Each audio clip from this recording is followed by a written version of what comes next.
Bore da bawb. Fi sydd yma oherwydd newyddion drist oddi wrth Dylan. Mae ei chwaer Bethan wedi marw wythnos yma, a felly mae o yn aros yng Nghaernarfon efo'r teulu ar hyn o bryd. A dyn ni'n meddwl am y teulu i gyd, Llion, Gwr, Bethan, a tair phlant, Elsie, Becan a Llei. A dyn ni'n just meddwl am danyn nhw rwan. Mae llawer o bethau yn mynd ymlaen trwy'r wythnos, siwr o fod. Ymarfer côr, nos Fawrth. Mae yna cyngherddau yn dod i fyny yn mis Hydref, mwy o newyddion cyn bo hir. Ac wrth gwrs, fy newyddion i hefyd am yr arddangosfa, yr Oedfed ar 20 mis yma. Bydd na siop sionc 100,000 Caerdydd, pop-up shop, siop llyfrau Cymraeg. Ac os da chi isio archebu unrhyw beth, just anfonwch neges ata I, a dwi'n medru gofyn i Joe o'r siop i ddod â'r llyfrau. A bydd yn wych i gael siop sionc yma ym Pen-y-bont trwy'r dydd Sadwrn, yr 8fed ar 20. Ac os oes rhywun isio helpu trwy'r dydd, dwedwch wrtha I, ac os oes rhywun isio helpu just tacluso tu allan, dwedwch wrtha I hefyd. Ond rwan, dyn ni'n mynd i gael y casgliad.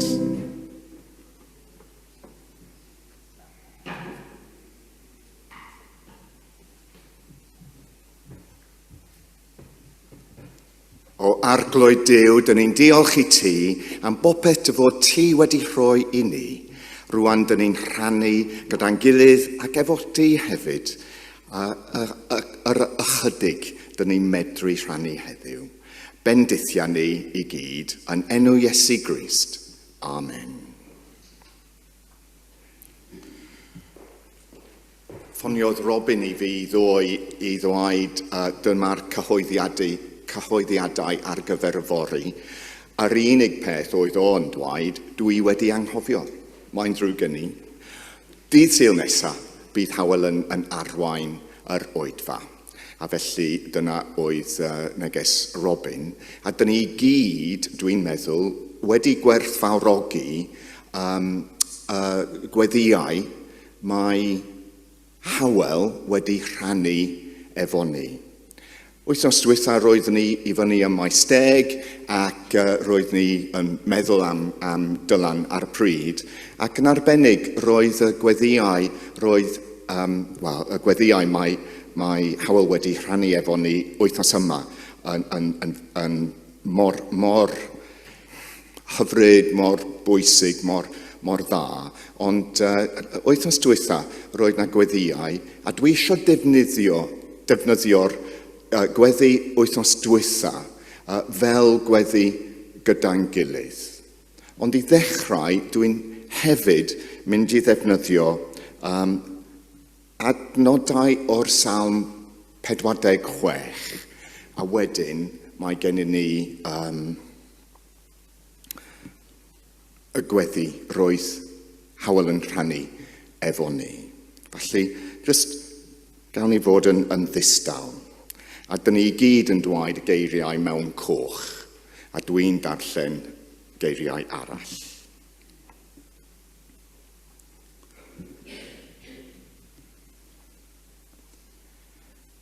Trwy ein gwasanaeth heddiw, dyn ni yn meddwl am Dylan, Asurcan, rhieni Dylan, ac yn arbennig gan gofio Bethan, dyn ni'n meddwl am ei gŵr Llion, Elsie, Becan a Llei.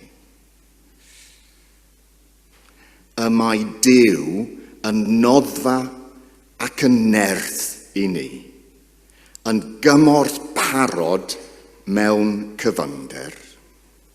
Felly, Nid ofnwn i'r ddeiar symud, ac i'r mynyddoedd ddisgyn i ganol y môr, i'r dyfroedd rio a therfysgu, ac i'r mynyddoedd ysgwyd gan ei hymchwyd.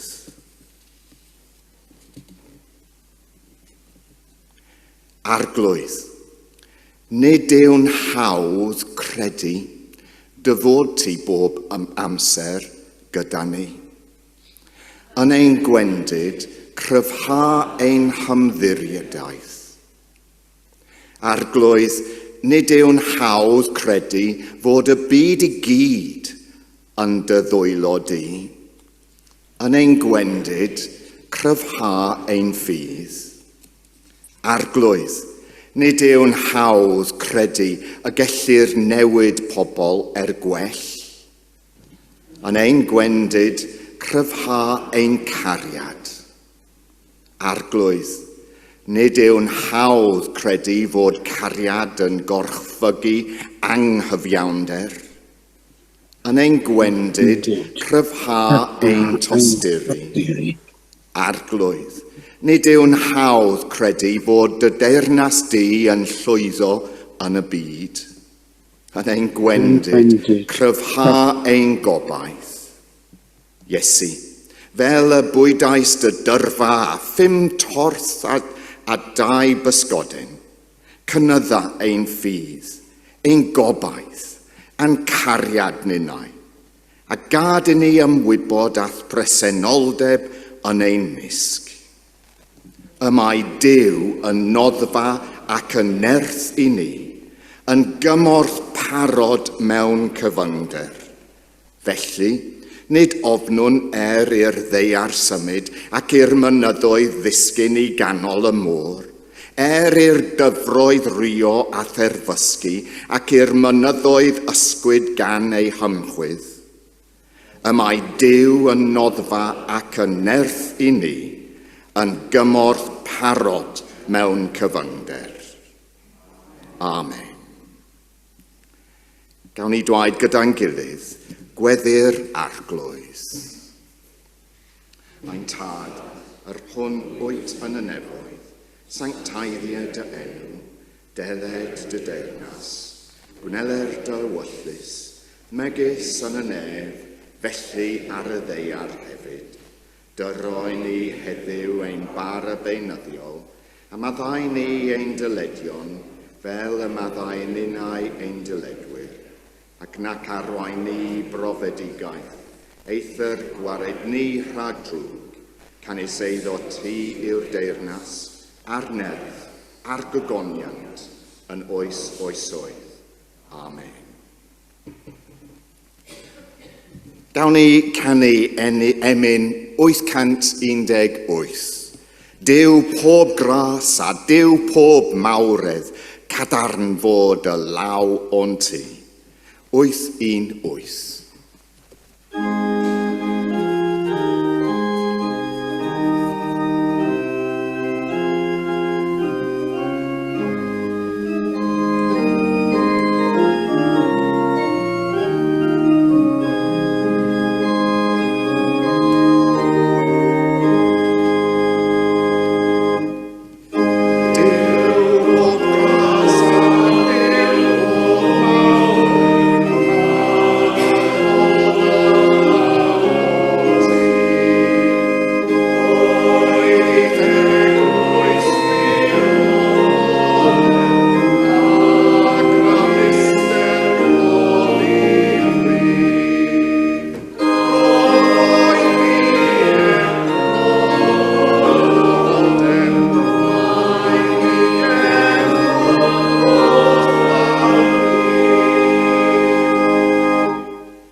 Fel dwi wedi dweud o flaen, dwi wedi penderfynu ar ôl ymddeol pan dwi'n pregethu I gadw at rhyw thema trwy'r flwyddyn.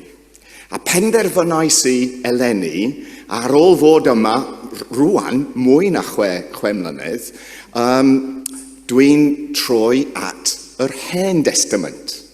Ac yn arbennig, dwi'n troi at Genesis, llyfr Genesis, penod 1 I 11.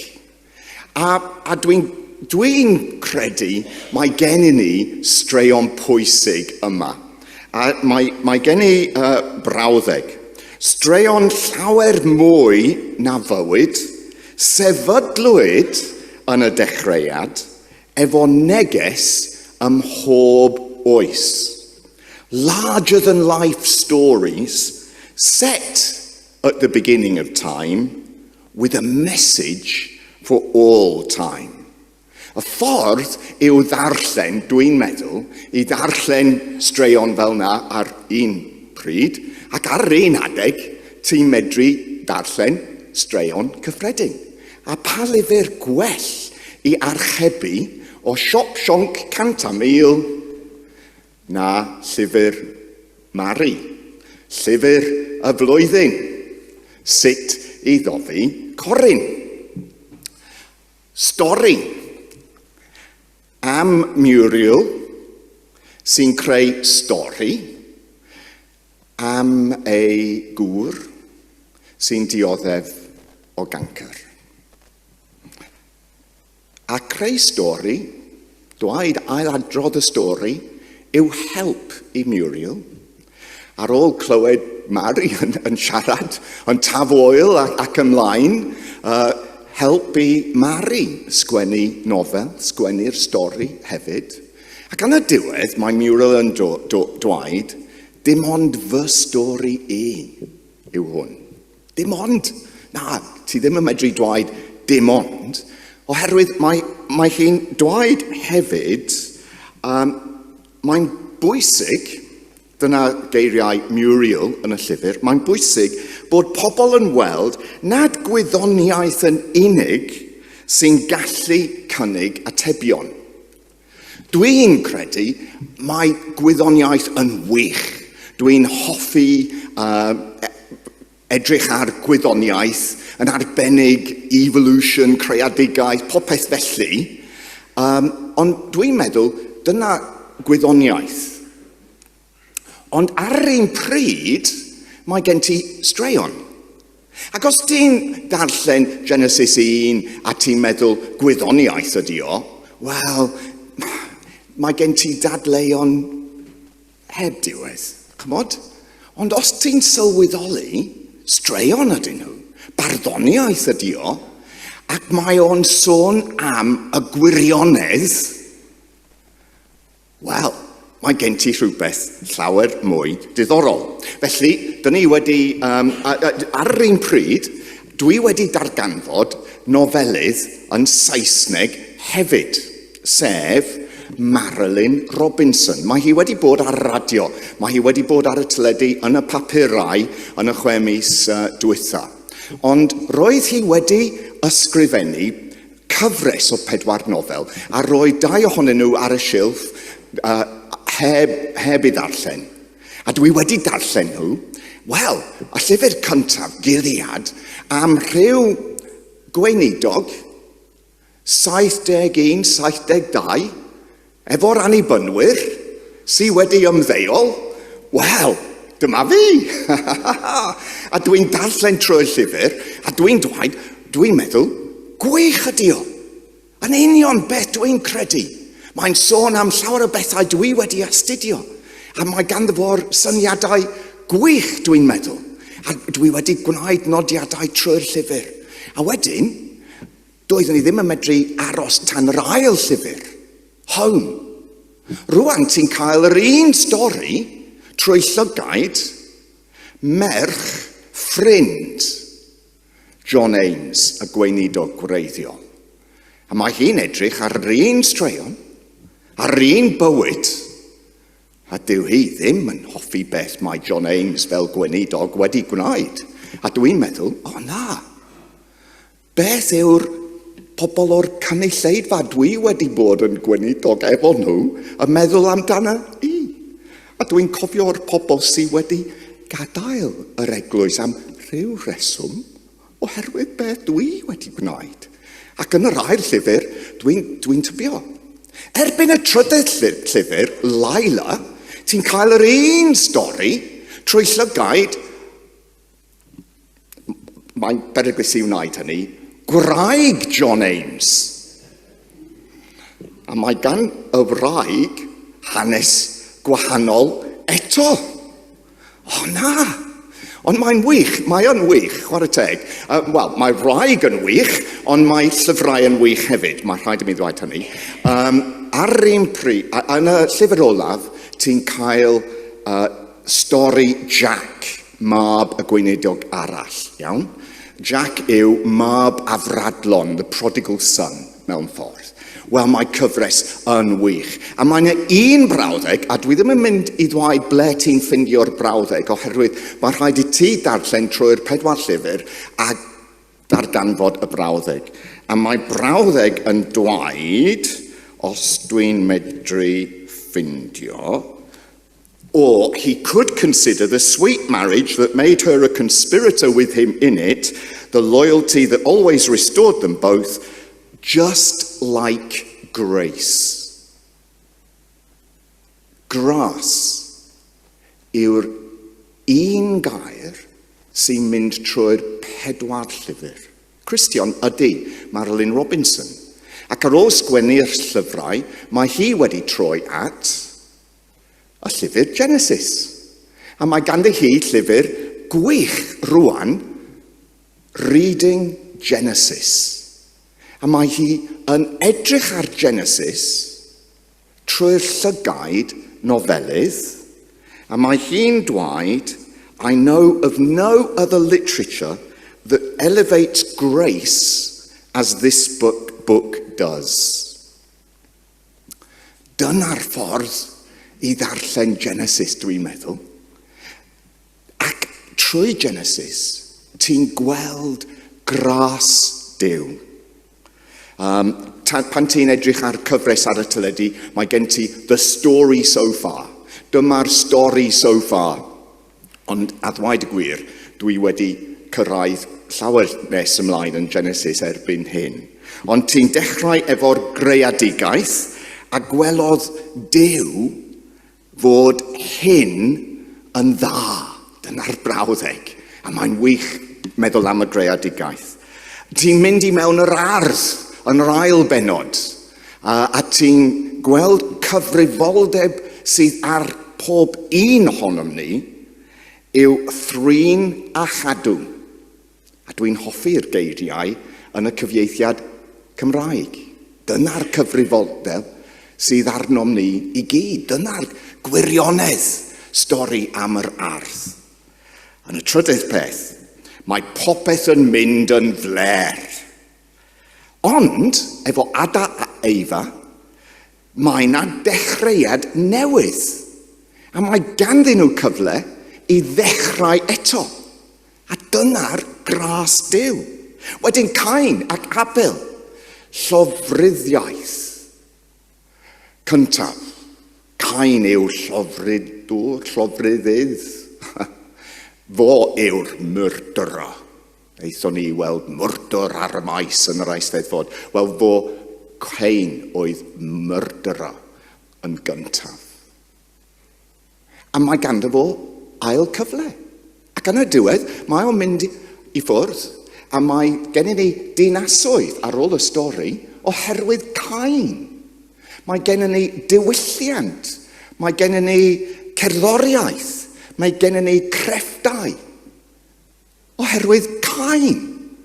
Oherwydd roedd Cain yn cael y cyfle i ddechrau eto. Dyma gras Duw. A dyn ni wedi cyrraedd heddiw ar un o'r fy straeon, fy hoff straeon. We've arrived today at one of my favourite Bible stories. And I popped upstairs and we've got the Bible story I like best of all here. So I got a little challenge for Sophia there with Tad Key.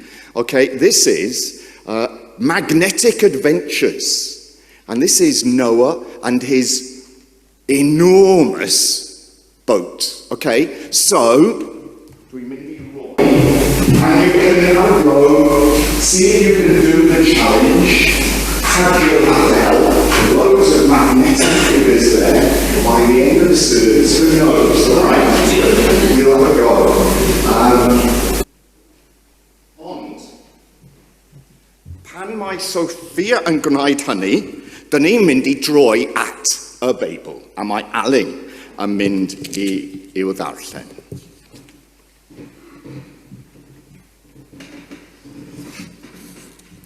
A dyma ni Genesis, pennod 6, adnodau 11 I 19, drygioni dynion a Noa. Aeth y ddeiar yn llygredig ger bron Duw ac yn llawn trais.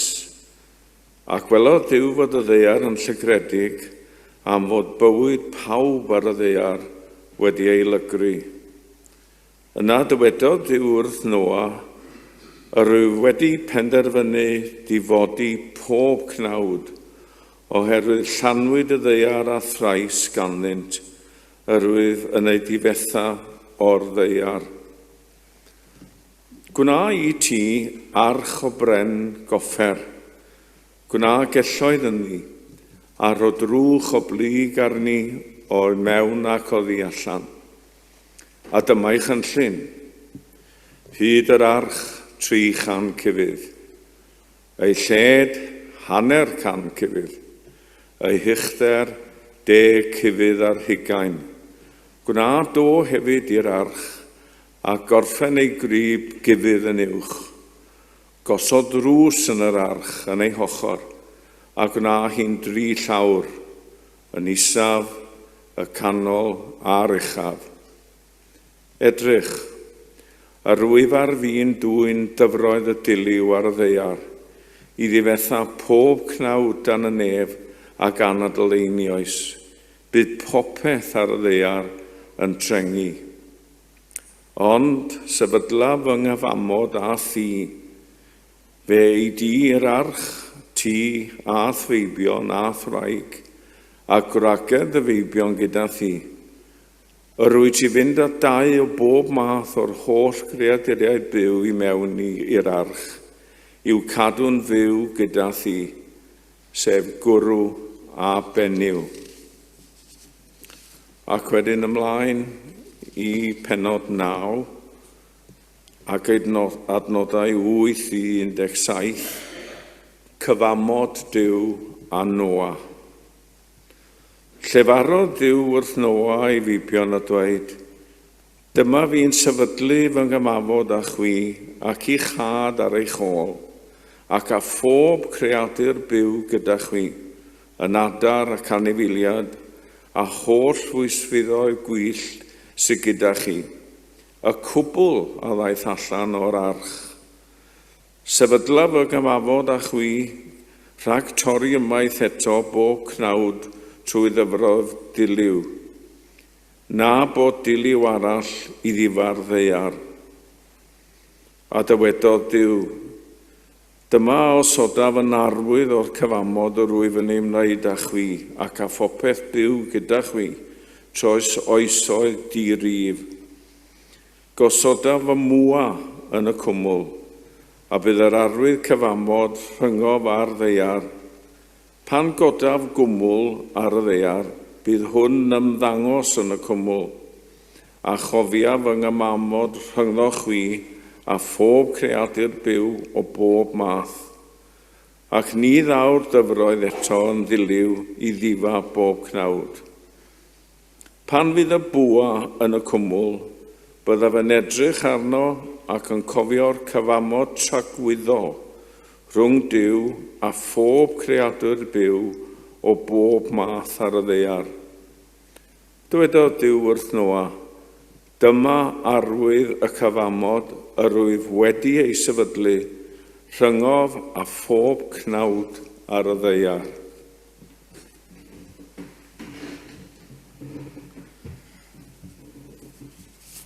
dyn ni'n mynd i ddarllen Salm 11.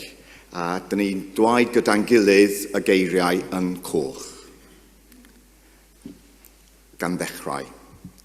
Yn yr arglwydd y cefais loches. Sut y gallwch ddweud wrthyf? Ffo fel aderyn i'r mynydd, herwydd y mae'r drygionus yn plygu'r bwa ac yn gosod ei saethau yn y llunyn, i saethu yn y tywyllwch at yr unian.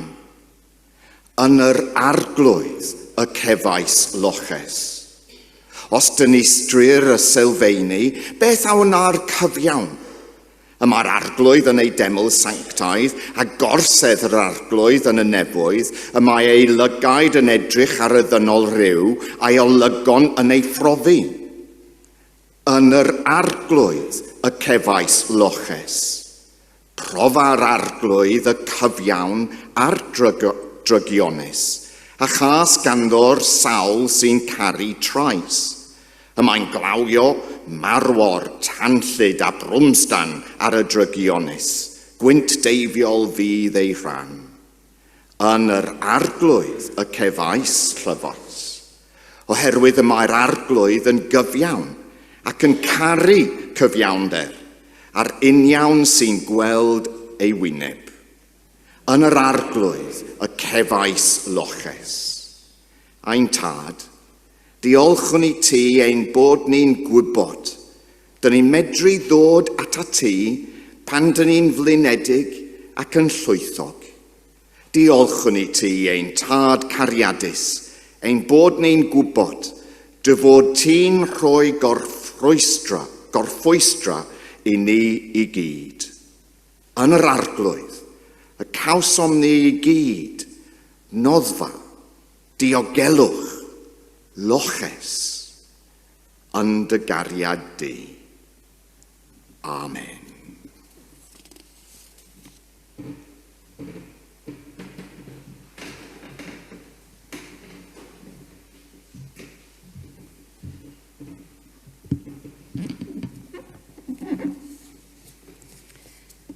Daw'r darlleniad nesaf o ail lythyr Paul at y Corinthiaid, pennod 5 ac adnodau 14 i 21. A mae cariad Crist yn ein gorfodi ni, unwaith yn hargyhoeddir o hyn, i un farw dros bawb, ac felly i bawb farw. A bu ef farw dros bawb mwyn i'r byw beidio a byw iddynt ei hunain mwyach, ond i'r un a fu farw drostynt ac a gyfodwyd. O hyn allan, felly, nid ydym yn ystyried neb mewn ffordd ddynol. Hyd yn oed os buom yn ystyried Crist mewn ffordd ddynol, nid ydym yn ei ystyried felly mwyach. Felly, os yw dyn yng Nghrist, a mae'n greadigaeth newydd, aeth yr hen heibio, a mae'r newydd yma. Ond, gwaith Duw yw'r cyfan, Duw yr hwn sydd wedi ein cymodi ni ag ef ei hun trwy Grist, a rhoi i ni weinidogaeth y cymod. Hynny yw, yr oedd Duw yng Nghrist yn cymodi'r byd ag ef ei hun, heb gyfrif troseddau dynion yn ei herbyn, ac y mae wedi ymddiried i ni neges y cymod.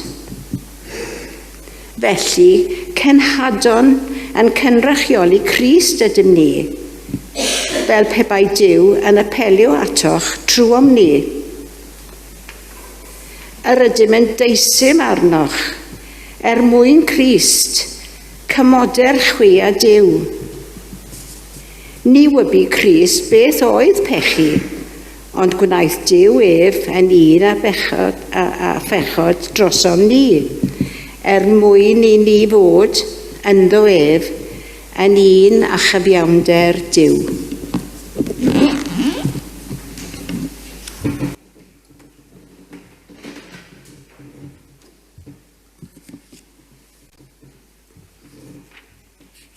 Emyn 185. Mae dy air yn abl i'm harwain drwy'r anialwch mawr ymlaen. Mae e'n golofn olau, eglur, weithiau o niwl ac weithiau o dan. Emyn 185.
Mae gan pob un ohono ni Beibl, straeon Beibl yn ein meddwl. Does dim angen arno ni darllen yn y Beibl, mae gennym ni syniad. A pan ti'n gweld Beibl cyntaf plant, siwr o fod bydd y stori yma ar y peth. And I've got here another one for Sophia to have a look at. My first lift the flap Bible stories, and what should be on the front cover but. And so, this is just for a little bit later on, a change for Tabernacl this time. There are 40 Bible stories there. He's got to find the right one, okay, that I'm talking about. And then there's going to be a question at the end, okay? So, be ready. Beth yw'r stori? Stori Noah, stori y Duliw, stori... Beth yw y stori? Wel, pan dych chi yn darllen y stori gwreiddiol, a roedd gennym ni taflen rhywle, dyma ni, dwi wedi paratoi cyfieithiad, os da chi eisiau just edrych ar cyfieithiad wedyn, weithiau mae'n help. Mae stori yn dechrau mewn ffordd arbennig. A mae pobl wedi mynd ymlaen, mae pawb wedi cael ail dechrau, a mae popeth yn mynd yn fler eto. A mae Duw yn anfon y Duliw, dyna'r stori yn tydi. Ond y cwestiwn yw, beth sy'n mynd ymlaen? Mae rhaid i ni cymryd o ddifri barn Duw. A dyna'r stori. Mae mae Duw yn edrych gweld popeth yn mynd yn fler, a mae o'n anfon y glaw yn tydi, a mae popeth yn diflannu, iawn? Wel, yn y ffordd pobl, y chwedlwr, y pobl sy'n dwaid straeon, mae'n sôn am barn Duw.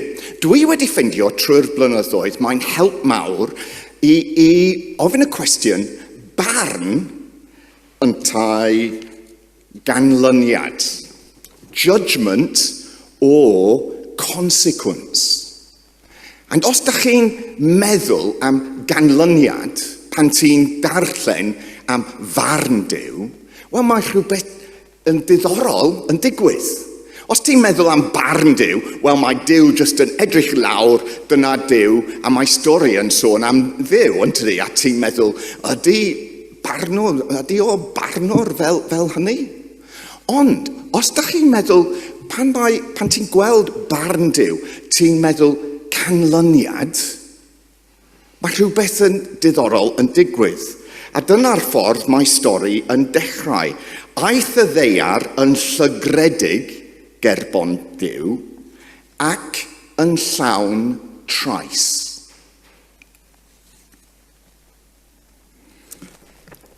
A beth dwi'n sylweddoli pan mae stori yn dechrau yw'r ffaith yma. Trais yw canlyniad trais. Yr hyn sy'n wedi digwydd yw, mae'r holl pobl yn ffrio gyda'n gilydd. Everybody's fighting each other. Ac ar ôl hynny, mae popeth yn mynd yn waith ac yn waith ac yn waith.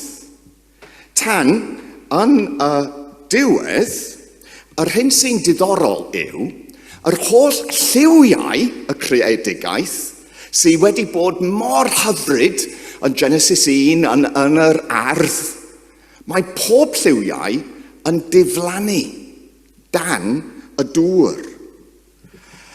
Dyma'r dilyw, mae'r holl greadigaeth yn diflannu dan y dŵr. Cryfhawdd y dyfroedd cymaint ar y ddeiar, nes gorchuddio'r holl fynyddoedd uchel ym mhob man dan y nefoedd, cododd y dyfroedd dros y mynyddoedd a'i gorchuddio dan ddyfnder o 15 cufydd. A'r hyn yw, mae lliwiau wedi diflannu. Mae greadigaeth wedi diflannu. Nid gwyddoniaeth yw hwn, stori gwych.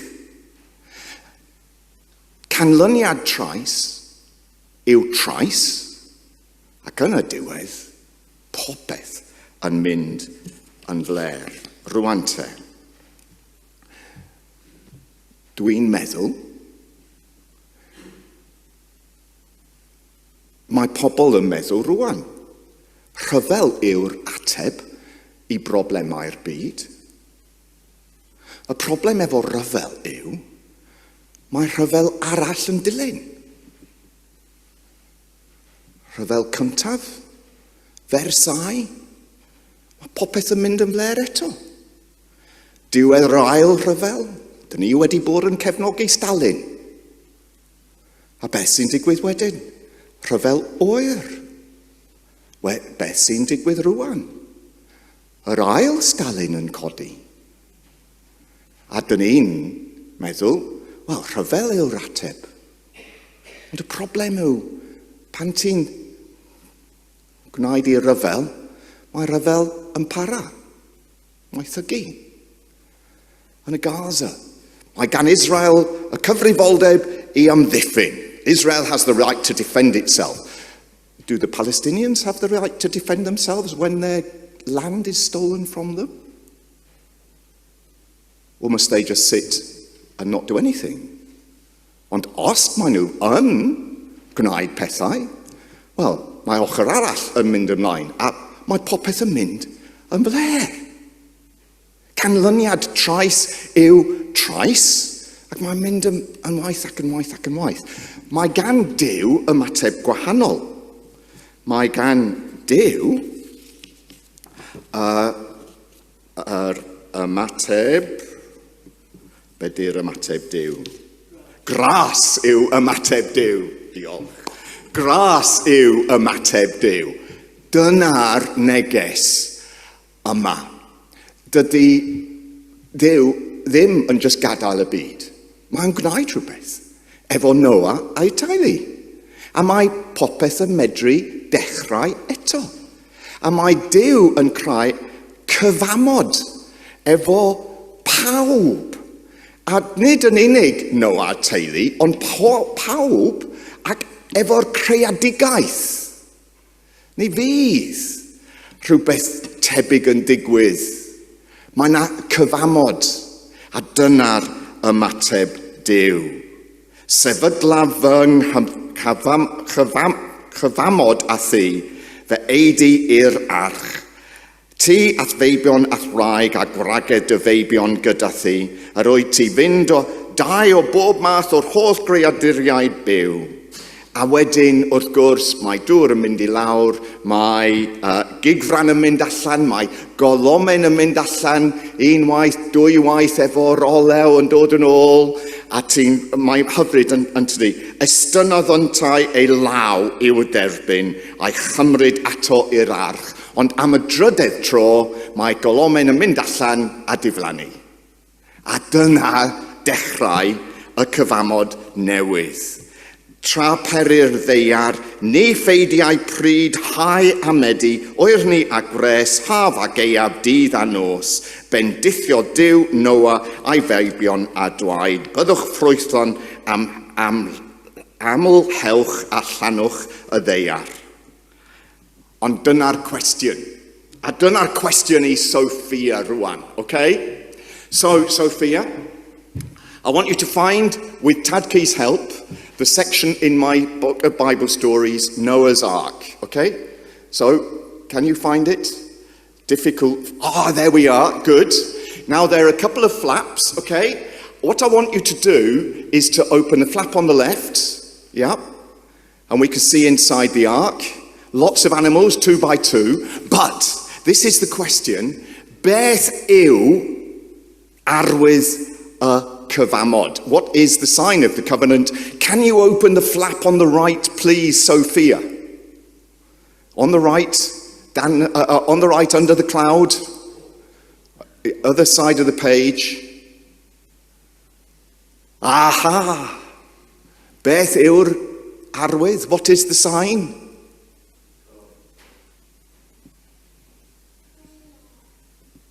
Rainbow. Gwych. Brilliant. Dyna'r ateb yn tydi. Dyna'r ateb dyn ni gyd yn dwaid. The rainbow is the sign of the covenant. Thank you very much. See the rainbow, and there's always hope at the end of the storm, isn't there? The rainbow comes after the storm, and there's always hope. And it's a brilliant, brilliant sign. Every time you see the rainbow, think, the storm's over. Something better's going to happen. Dyma'r arwydd y cyfamod. Ydi o?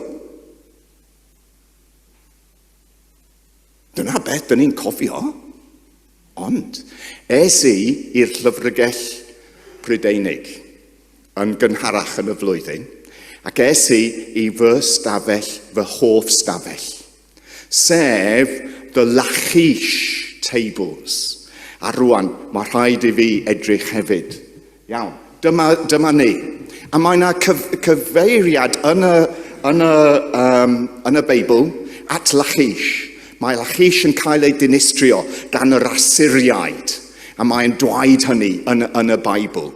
A ti'n gweld stori Lachish yn syrthio i'r Assyriaid. Waw, mae'n wych. A os ti'n edrych yn agosach, gobeithio, dyma ni. Dyma'r brenin Juda yn cael ei dderbyn fel gan Sennacherib, brenin Assyria, defeat, surrender, iawn. Ond cyn hynny, mae gen ti, dyna pobl, a ti'n gweld y saethwyr yn tynnu bwa, iawn. Mae'n wych, a hefyd ti'n gweld, dyna'r, this is the battle, y ffrai. Mae pawb yn ffrio gyda'n gilydd. A ti'n gweld, wyt ti'n medru gweld y llinellau yn mynd i fyny fel na, iawn? Rhyw fath o siege apparatus ydi o. Gawn ni weld. Yn y congl yma, maen nhw'n dringo i fyny ar ôl creu rhyw fath o siege ar y peth. Ac os ti'n mynd i Lachish, ti'n gweld yno, roedd y ddinas ar ben yr allt, a ti'n gweld roedd nhw adeiladu slope i fyny, a roedd nhw'n mynd efo rhyw fath o peiriant, a peiriant siege engine ydi o. Ti'n gweld yn y top? Iawn, tro nesaf. Dyma ni. Ac os ydych chi'n gweld yn agosach, dyma saethwyr yn tynnu bwa tu ôl y siege engine. Rwan te, os ydych chi'n edrych, bwa. Dyna bwa hanner cylch. Dyma'r arwydd y cyfamod. Mae Duw yn cymryd y bwa, sef arfau mor ofnadwy, maen nhw'n medru mynd trwy'r arma. Chymod, dyna, the longbow with the arrow pointed was the worst of armaments that they faced in the Assyrian conquest of northern Israel. I said Judah, it was northern Israel, not Judah. Northern Israel fell to the Assyrians because of the power of their army, and the power of their army depended upon the longbow with its really, really penetrating arrows. Right? Dyna beth mae Duw yn gwneud. Mae o'n cymryd yr arfau ofnadwy. Mae o'n rhoi yr arfau yn yr awyr, ac mae o'n lliwio y bwa. Gosoda fy mwa yn y cwmwl, a bydd yn arwydd cyfamod rhyngodd ar ddeiar. A wedyn, yr un nesa, ti'n medru lliwio.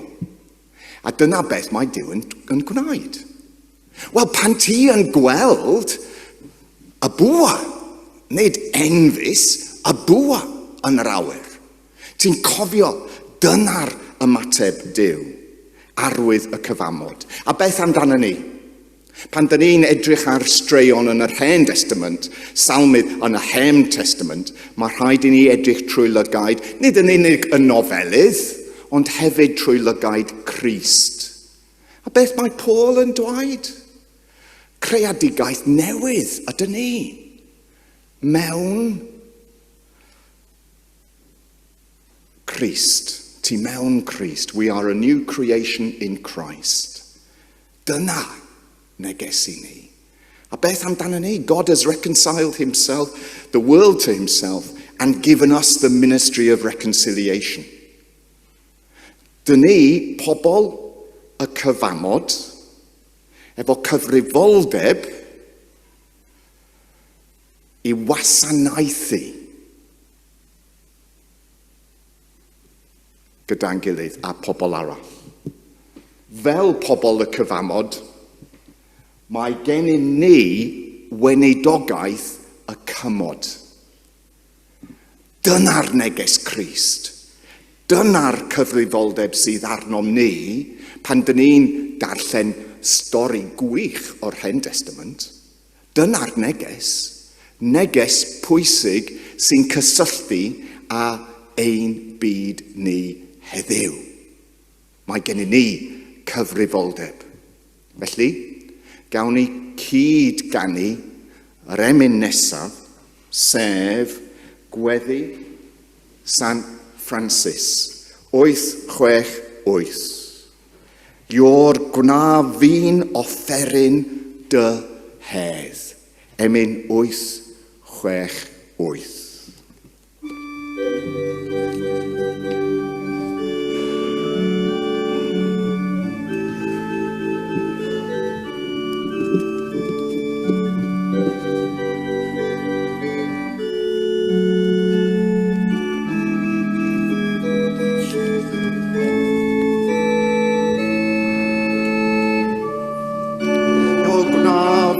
offeryn dy lle bo casineb dofath gariadu, a lle bod agrau gadyn ddod â gwen, cyfannu'r cothranniadau bod i mi. O arglwydd ddiw na adyn geisio dim, gan eraill eith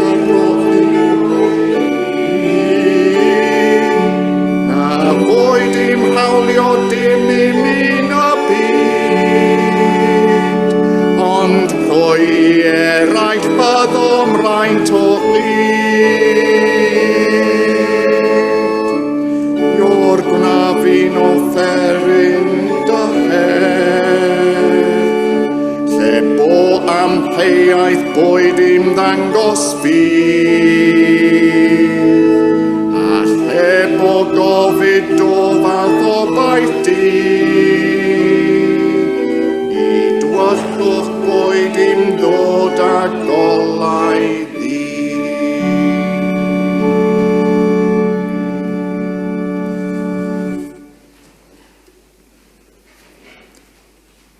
Dwi wedi gwerthfawrogi llyfr gweddi Elfed ap Nefydd Roberts oedd gweinidog pan oedd ni ym Mangor. A dwi'n defnyddio un o'r gweddiau o'r llyfr yma. Ond gawn ni ddechrau gan feddwl am Dylan. Gawn ni cydweddio.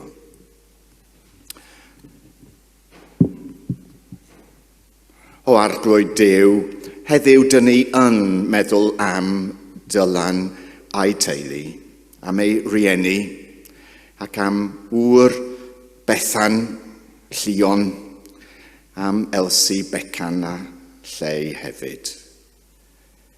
Bydde ti yn agos atyn nhw, helpan nhw i ddarganfod yng nghanol popeth sydd mynd ymlaen. Ffydd, gobaith, cariad, yn ei calonau nhw. Bydde ti'n agos yn arbennig at Dylan trwy'r amser yma. Mae yn anodd fel gweinidog i weinidogaethu i'r teulu ac i'r cynulleidfa wedyn hefyd. A jyst bydde ti yn agos at y fo. A helpa ni i fod yn help mawr i Dylan hefyd. Bydde ti'n agos at Sircan hefyd a'i teulu ho sydd yn dioddefo o gancr hefyd yn y teulu. O arglwydd Duw, dyn ni ddim yn gwybod, ond helpa nhw, helpa ni hefyd yn ein problemau ni hefyd. Dyn ni'n meddwl am ffrind o'n Congregational Federation ar hyn o bryd, Susan Knuckles, a oedd hi llwydd Federation, just 2 flynedd yn ôl, a mae hi wedi colli ei fab hi, dim ond 16 flwydd oed. A dyn ni'n cofio Susan a Keith a Joe, gan gofio Isaac hefyd. Cymaint o bobl, dyn ni'n gweddio drostyn nhw i gyd. A hefyd dyn ni'n gweddio dros ein byd ni. Pan dyn ni yn edrych ar Ukraine, pan dyn ni yn edrych ar Gaza ac Israel, Sudan, ble bynnag mae yna ryfel Syria. O aglwyd Duw, bydde ti yn agos at bobl a helpa nhw i weithio dros heddwch yn wyneb rhyfel.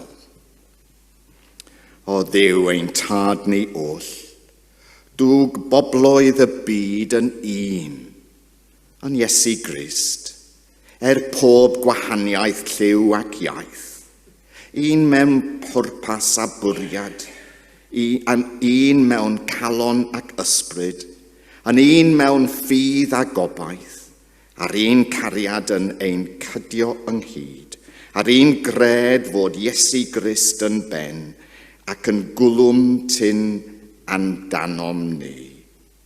Gofynwn hyn yn ei enwedd, ein harglwydd am brawd Iesu Grist. Amen.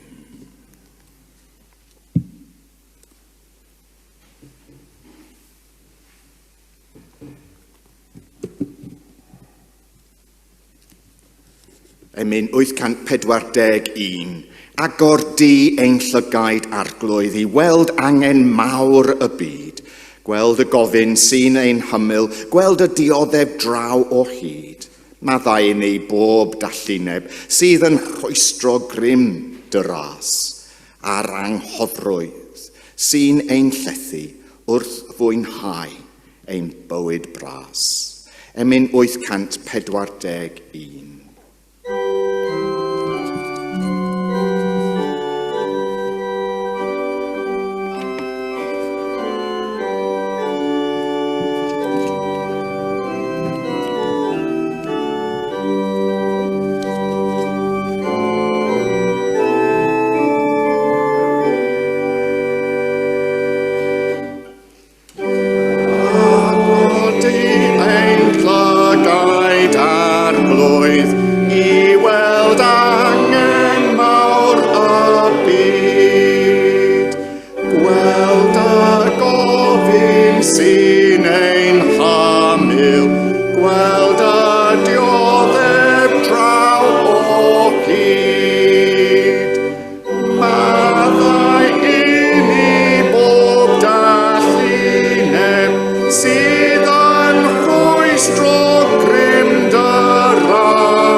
dwaed gyda'n gilydd, a bydd tangnefedd Duw sydd goruwch pob deall yn gwarchod dros ein calonnau a'n meddyliau yng Nghrist Iesu.